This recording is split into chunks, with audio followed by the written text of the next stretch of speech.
नमस्कार, मैं veteran Praveen, border से लेकर पत्रकारिता तक न डरूंगा न झुकूंगा। मैं बोलूंगा देश के लिए, अपनों के लिए। नमस्कार।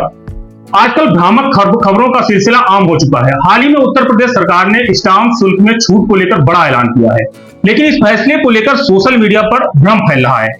कहीं कहा जा रहा है कि पूर्व सैनिकों और दिव्यांगजनों को 20 लाख से ऊपर की प्रॉपर्टी पर 100% छूट मिलेगी, जबकि हकीकत कुछ और है।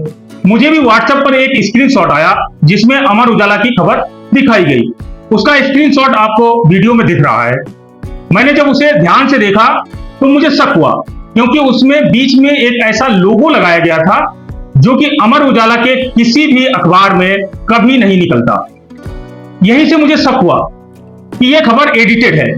इसके बाद मैंने अब अन्य स्रोतों से फैक्ट चेक किया और पता लगाया कि वह खबर सच नहीं है। असल में वह खबर गलत और भ्रामक तरीके से फैलाई गई थी। अब मैं आपके साथ असली और सही खबर शेयर कर रहा हूं। आगे बढ़ने से पहले मैं आपसे निवेदन करना चाहूंगा, अगर आप चैनल पर पहली बार आए हैं तो चैनल को सब्सक्राइब करें, बेल आइकन का बटन जरूर दबाएं ताकि आपको हर वीडियो का नोटिफिकेशन मिलता रहे। और वीडियो पसंद आए तो वीडियो को लाइक जरूर करें और जानकारी अच्छी लगे तो शेयर जरूर करें। साथ ही अफवाह फैलाने वालों से सावधान रहें। अब आइए जानते हैं असली सच्चाई क्या है। दरअसल योगी सरकार ने महिलाओं को मिलने वाली स्टाम्प शुल्क रियायत को अब पूर्व सैनिकों और दिव्यांगजनों पर भी लागू किया है। हालांकि पूर्व सैनिकों के लिए पहले से भी छूट निर्धारित थी। इस नए नियम के तहत महिलाओं, पूर्व सैनिकों और दिव्यांगजनों को 1% स्टाम्प शुल्क की छूट मिलेगी। अब यह छूट अधिकतम 1 लाख तक सीमित होगी और यह छूट 1 करोड़ तक की संपत्ति पर लागू होगी, उससे ज्यादा की संपत्ति पर नहीं। अब उदाहरण से समझते हैं। मान लीजिए स्टाम्प शुल्क की दर 7% है। यदि आप 20 लाख की प्रॉपर्टी खरीदते हैं तो सामान्य शुल्क इस हिसाब से 1,40,000 बनता है। अब 1% के हिसाब से 20,000 की छूट और 1,20,000 रुपए स्टाम्प शुल्क आपको जमा करना होगा। उसी तरह से अब हम बात करते हैं, अगर आप 50 लाख की प्रॉपर्टी खरीदते हैं तो सामान्य शुल्क 3.5 लाख रुपए यानी 3,50,000 रुपए होगा और उस पर मिलने वाली 1% छूट 50,000 रुपए होगी, तो आपको 3 लाख स्टाम्प शुल्क जमा करना होगा।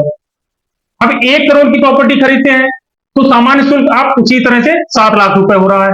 अब 1% छूट के हिसाब से आपको 1 लाख की छूट मिलेगी, जो आपकी लास्ट लिमिट है, तो आपको 6 लाख रुपए स्टाम्प शुल्क देना होगा।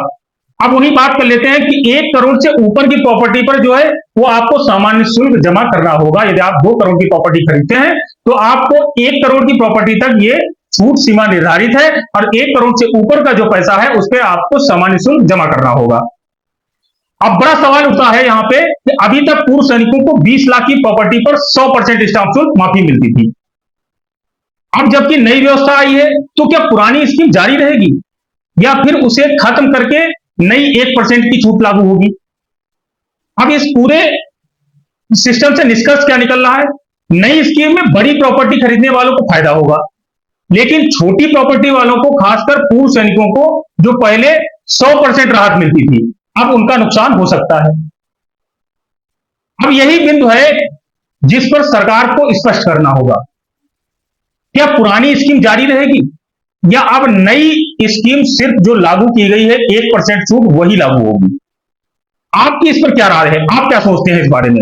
क्या सरकार को पूर्व सैनिकों और दिव्यांगजनों के लिए पुरानी छूट जारी रखना चाहिए? कमेंट सेक्शन में अपनी राय जरूर दीजिए। अंत में मैं फिर एक बार आपसे कहूंगा कि साथियों, आप इस तरह के जो व्हाट्सएप फॉरवर्ड पर यकीन न करें। हमेशा विश्वसनीय स्रोतों से जानकारी लें, तभी उस पर विश्वास करें। और वीडियो अच्छा लगा हो तो इसे ज्यादा से ज्यादा लोगों तक शेयर करें ताकि और साथी इन भ्रम से बच सकें और इन भ्रम फैलानों से सावधान रहें। मैं बोलूंगा देश के लिए, सच के लिए। जय हिंद, जय भारत। मिलते हैं फिर किसी ऐसी नई रिपोर्टिंग के साथ।